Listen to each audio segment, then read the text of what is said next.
Oi, gente, aqui é a Ana, estudante de letras, e hoje a gente vai começar o vídeo falando sobre literatura. Começar, na verdade, série de vídeos sobre literatura. Bom, a gente vai começar falando sobre o movimento literário quinhentismo. O que é o quinhentismo? Vamos começar falando sobre o contexto histórico. É muito importante a gente falar de contexto histórico, justamente porque a literatura, ela reflete o que aquele lugar estava passando, sabe? Então, tipo assim, se hoje acontece sei lá, uma revolução, a literatura, as artes, elas vão representar isso, entendeu? Porque é uma forma de se manifestar, de expor. Então, é sempre importante a gente começar pelo contexto histórico, ok? Então, vamos lá. O que estava acontecendo na Europa? A gente tem as grandes navegações. E se a gente tem as grandes navegações, a gente tem o quê? O grande momento de Portugal. Portugal simplesmente foi tipo o ápice dele foram as grandes navegações. Foi um momento super importante para eles, para a economia, para a sociedade, muito importante. Então ele começou, nessa época, ele começou a fazer expedições. Ele fez expedições para a Ásia, para a América, para a África. E aí, a gente tem que lembrar que estava no fim da Idade Média. O que aconteceu no fim da Idade Média? O fim, a queda do feudalismo.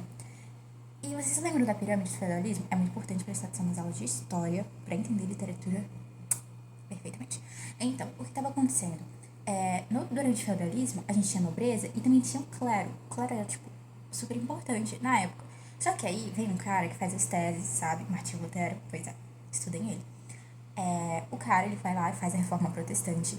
E a reforma protestante simplesmente ameaçou o poder da igreja, sabe?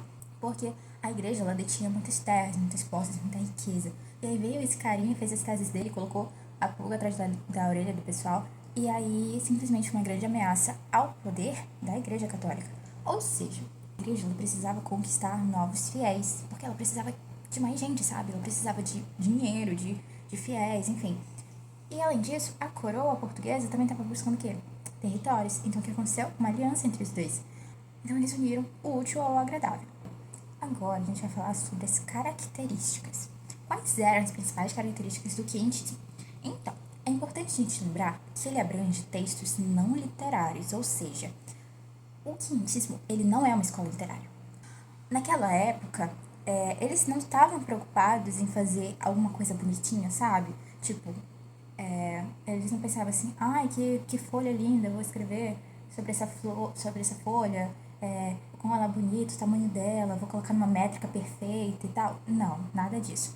Eles só queriam registrar a informação, no caso da literatura de informação, ou catequizar os indígenas, no caso da literatura de formação.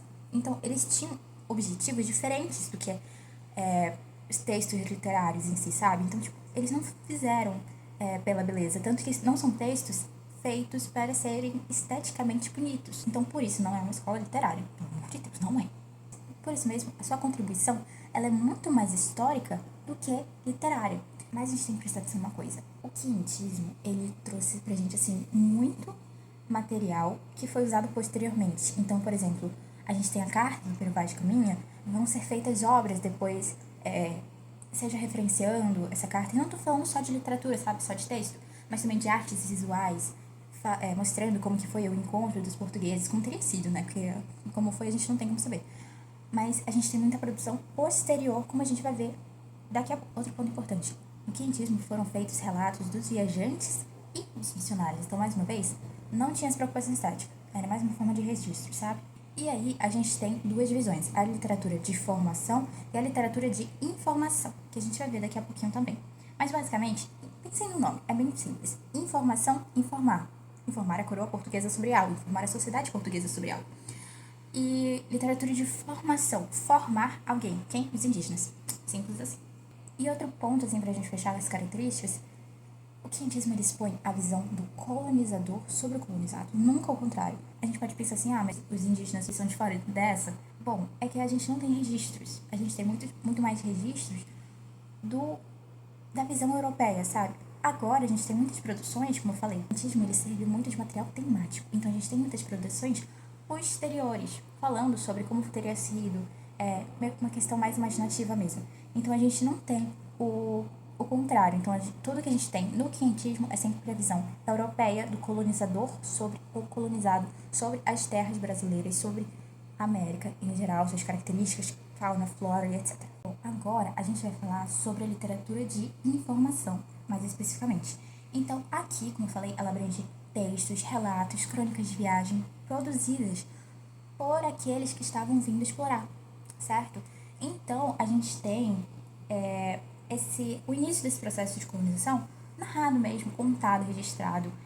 Então, a literatura de informação, ela abrange justamente a informação que era passada à coroa portuguesa, como eu falei. Então, aqui a gente tem diários, crônicas de viagem, a carta do Privado de Caminha. Então, tem várias produções diferentes e é interessante lembrar que quinhentismo, esse nome, ele vem justamente do período em que ele ocorreu.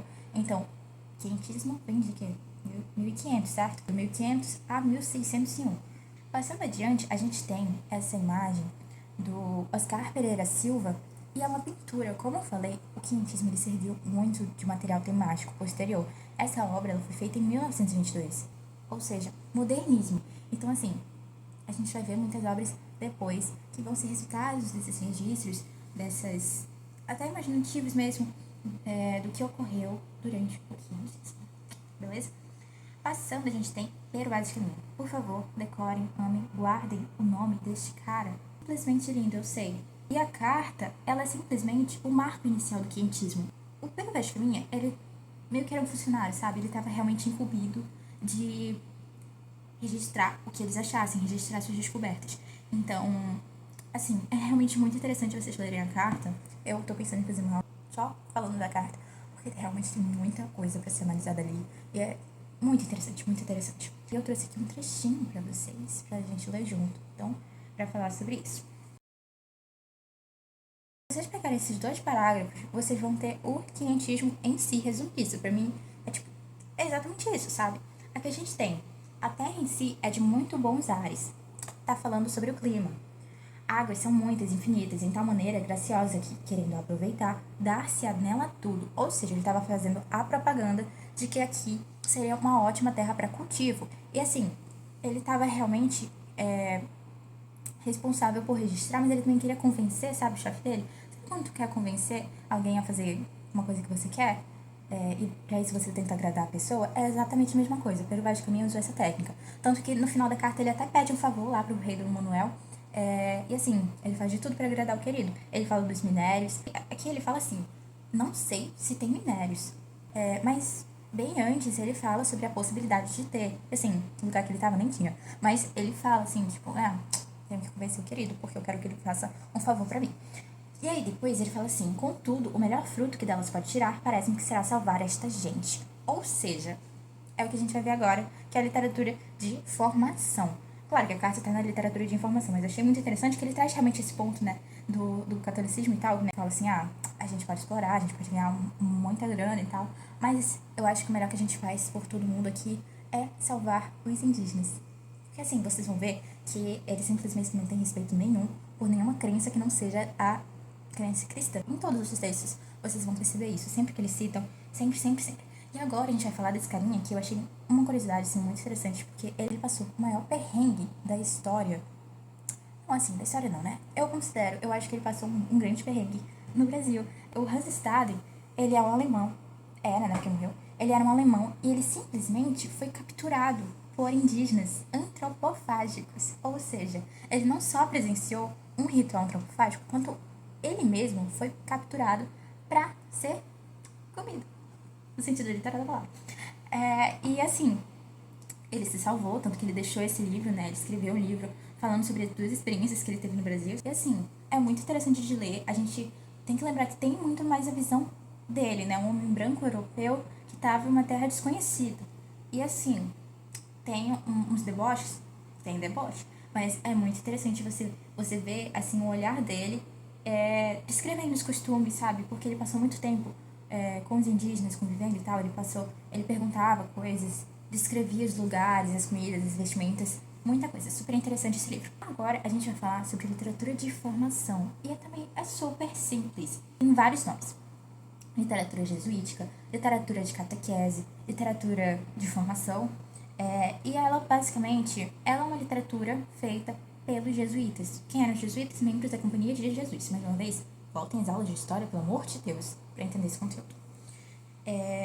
E assim, uma coisa importante. Vocês podem me perguntar, mas Ana, você está falando que o quinhentismo não foi uma escola literária. Por que que se chama literatura de formação? Bom, calma aí. Tem uma grande diferença entre texto literário e literatura. Aí vocês dão Google, porque senão o vídeo vai ficar muito longo. Talvez eu faça um depois.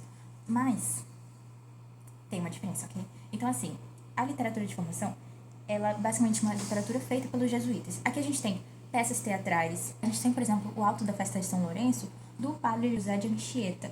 Era uma literatura com caráter pedagógico. Eles queriam o quê? Doutrinar. Eles queriam catequizar os indígenas. Tipo, colocavam tal pessoa da mitologia, tal entidade da mitologia indígena como, sei lá, alguém ligado ao demo. E colocava um santo, né, ligado a Deus, a Jesus e tal. Então, assim, era muito uma questão de ser didático, até porque eles não falavam as línguas indígenas, né? A gente não tem só uma língua indígena. Então, assim, foi realmente uma estratégia que eles usaram para catequizar os indígenas e, como eu falei, conseguir novos fiéis, era isso que eles queriam, né? E além disso, a gente também tem, assim, uma grande contribuição até, que foi a gramática da língua tupi, feita pelo padre José de Anchieta. Sim, esse garoto lindo aqui, jovem, rapaz. Mentira, aqui eu não sei quantos anos ele tinha nessa foto, mas a gramática ele fez tipo uns 2 anos antes de morrer, uma coisa assim. Mas assim, foi uma contribuição, né? Foi a primeira gramática de uma língua indígena, a arte da gramática de línguas usadas na costa do Brasil. E o padre José de Anchieta, inclusive, ele não é português, tá? Ele era espanhol. Não esqueça, ele era espanhol. Assim como o Hans Stade era alemão e o Pedro Vaz de Caminha era português. Então, assim, a gente tem várias pessoas envolvidas, não só falantes de língua portuguesa. Aqui a gente tem uma obra do Vitor Meirelles. E é interessante essa obra porque tem uma relação aqui com o momento da carta. Tem um momento na carta que o Pero, ele fala sobre o dia que eles colocaram uma cruz lá na praia e tal. E assim, o Pero, ele vai descrever de um modo, ele vai dizer assim, né? Olha, os indígenas, eles vieram, quiseram participar e tal. E aí temos um outro registro que já fala assim, não, ele não... Os indígenas, eles começaram a dançar, bater, não sei o que e tal. E assim, tem contradições nos registros de muitos deles. E a gente fecha nessa primeira aula. Espero que tenham gostado. Qualquer coisa, é só colocar nos comentários. E é isso, tchau!